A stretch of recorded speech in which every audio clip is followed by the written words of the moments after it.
王一博又破圈了，一边当赛车手，一边走秀场，这才是顶流该有的样子。到了2026年3月，咱们再回头看娱乐圈这片江湖，能让人一直盯着不放，热度从来就没断过的人真不多。但王一博绝对是个例外。你看这2天，网上关于他的讨论简直炸了锅，一边是他在赛道上准备飙车的消息，另一边是他在时尚圈刷屏的造型，就连商业合作都玩出了让人意想不到的新花样。这位身披85号战袍的职业赛车手，外加时尚圈的标杆人物，这种多重身份的叠加，让全网都见识了什么叫真正的全能破戒者。我觉得现在很多人对顶流这个词都有点审美疲劳了，总觉得不过是数据堆出来的泡沫。但王一博给人的感觉不一样，他像是在用一种很硬核的方式告诉大家，流量只是起点，实力才是终点。今天咱们就好好聊聊，在这个2026年的春天，王一博到底是怎么把破圈这2个字演绎到极致的？这背后又藏着多少值得咱们深思的行业逻辑？先说说最让人热血沸腾的赛车这块。时间定在2026年4月，地点是上海国际赛车场。王一博要以85号职业赛车手的身份出战中国超级跑车锦标赛上海站。这消息一出来，那场面真的是一票难求。普通门票提前45天就被抢空了，整整3万多张票瞬间售罄。这数据放在任何一场体育赛事里都是相当能打的，更何况这还是因为有位艺人参赛。我个人的感受是，这不仅仅是对他个人的支持，更是大众对专业精神的一种认可。你看他这次的新赛车服设计的格外吸睛，薄荷绿的基底配上攀岩岩点的元素，既有设计感又不失专业性。更重要的是细节，身上配的是意大利 A 级气囊防护装备，头盔也是美国品牌的专业款。咱们外行可能看不出门道，但在赛车圈，这些装备代表着对生命的敬畏和对规则的遵守。以前不少艺人玩赛车，大家总觉得是玩票，是作秀。但王一博这一身行头，包括他之前拿到的那些硬核成绩，直接打破了这种偏见。我觉得这特别提气，他传递出一个信号，无论你是明星还是素人，上了赛道，安全标准和竞技标准就是唯一的衡量尺。他能把赛车服穿出时尚感，又能把专业装备穿出敬畏感，这种平衡感真的不是一般人能拿捏的。这不仅仅是酷，这是一种对职业的尊重。赛场的热血还没散，巴黎时装周的高光时刻又来了。这块真的是让咱们中国粉丝特别长脸的地方。作为 Loewe、Lacoste、Chanel 3大奢侈品品牌的全球代言人，他单届时装周横跨3大奢侈品集团秀场，成为了全球首位达成这一成就的艺人。这个首位的含金量，懂时尚圈的朋友应该都清楚，这简直是打破了品牌之间的壁垒。而且他入选了巴黎时装周名人声量榜全球第11位，是榜单里唯一的中国明星。香奈儿那套驼色皱缝大衣的造型被外媒给了满分评价，但我最想夸的不是衣服，而是他全程用流利英文跟品牌高管、国际明星交流的状态。咱们以前看明星出国，很多时候是带着翻译，或者语言不通，只能微笑点头。但王一博不一样，他能直接对话，能表达观点，在我看来，这才是真正的文化输出。时尚不仅仅是穿衣服，更是沟通和表达。当世界看到中国艺人不仅能穿得好，还能聊得深，这种时尚表现力才是有根基的。我觉得这一点特别重要，它标志着中国艺人在国际舞台上正在从被展示的模特转变为有话语权的参与者。这种自信比任何高定礼服都更耀眼。再来说说商业合作这块，它更是打破了娱乐圈的传统玩法，主动为红牛、Undefeated、海利汉森3大国际品牌定制专属头衔，分别任命为首席能量官、官方潮流官联合共创官，搭建起85 Racing 商业生态链。这种反向授予品牌头衔的操作，直接重构了艺人与品牌的合作逻辑。咱们得好好琢磨琢磨这个逻辑。以前是品牌给艺人头衔，艺人拿着钱去站台，现在是艺人根据自己的特质给品牌定义角色，甚至搭建生态。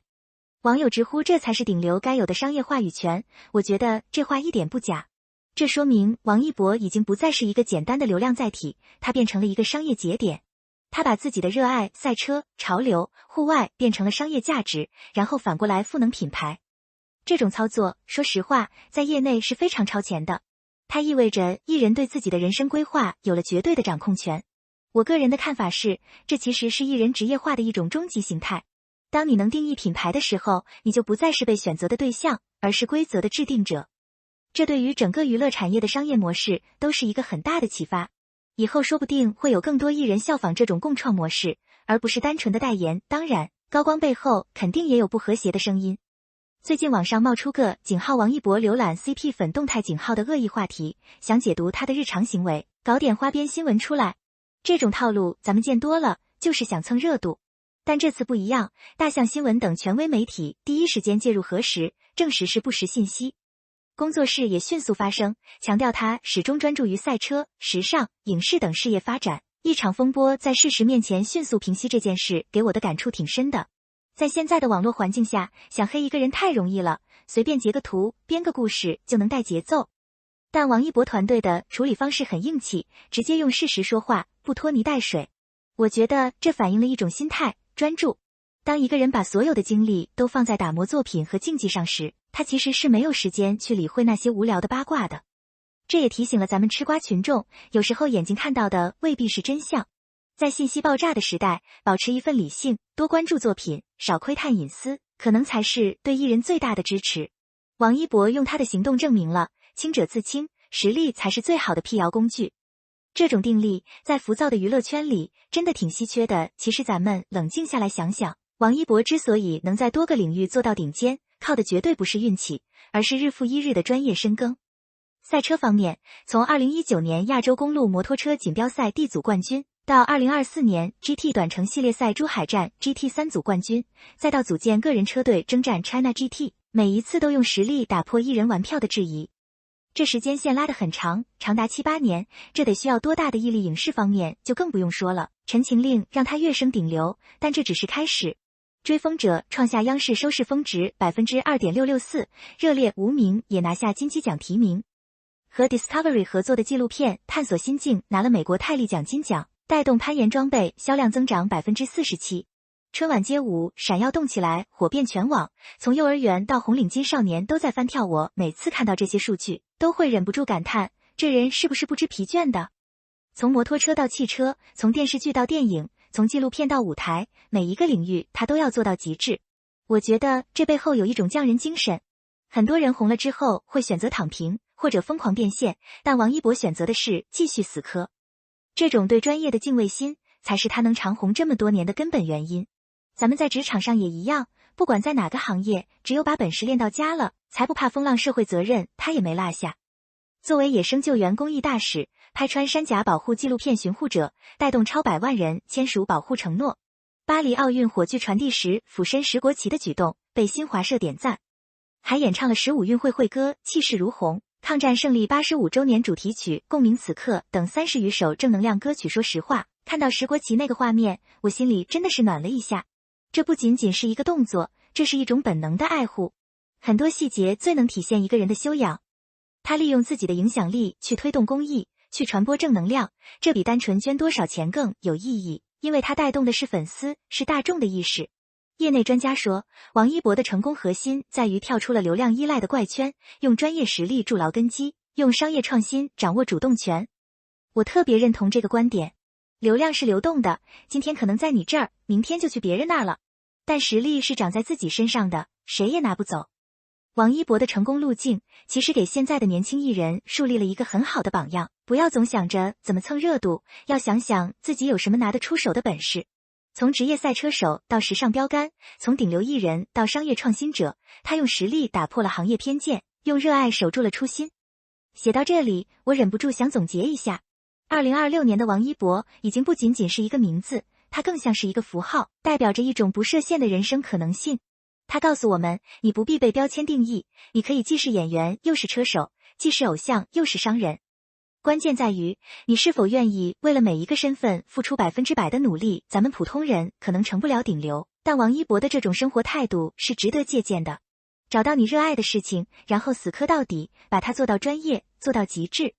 在这个过程中，你会遇到质疑，会遇到流言，但只要你的根基够稳，这些都不过是过眼云烟。看着他在赛道上飞驰，在秀场上自信，在镜头前真诚，我真心觉得这才是顶流该有的样子。不是靠炒作维持热度，而是靠作品和实力说话。不是靠粉丝控评维持形象，而是靠人格魅力赢得尊重。2026年的春天，因为王一博的存在，显得格外有活力。未来的路还长，赛车场的引擎声还在轰鸣，时尚圈的灯光还在闪烁。我们有理由相信，王一博还会带来更多精彩。而对于我们来说，见证这样一个全能艺人的成长，本身也是一种激励。希望更多的艺人能像他一样，少一点套路，多一点真诚，少一点浮躁，多一点沉淀。毕竟，时间最终会奖励那些真正热爱并为之努力的人。最后，我想说，无论外界声音如何，王一博已经用他的行动写下了答案。在这个流量为王的时代，他选择了一条最难走的路，实力为王。这条路或许孤独，或许艰辛，但风景一定最美。咱们就拭目以待，看这位85号车手还能在未来的赛道上创造出什么样的奇迹。这不仅仅是对他个人的期待，也是对整个行业良性发展的一份期许。毕竟，只有当实力重新成为衡量标准时，我们的文化娱乐环境才会变得更加健康，更加精彩。所以，回到最开始的话题，王一博又破圈了。但这一次的破圈，不仅仅是跨界，更是跨过了人们对偶像的刻板印象。他用2026年的表现证明，顶流的终点是成为自己领域里的专家，是成为社会的正能量，是成为一个让人提起名字就觉得靠谱的人。这或许才是我们今天讨论王一博最大的意义所在。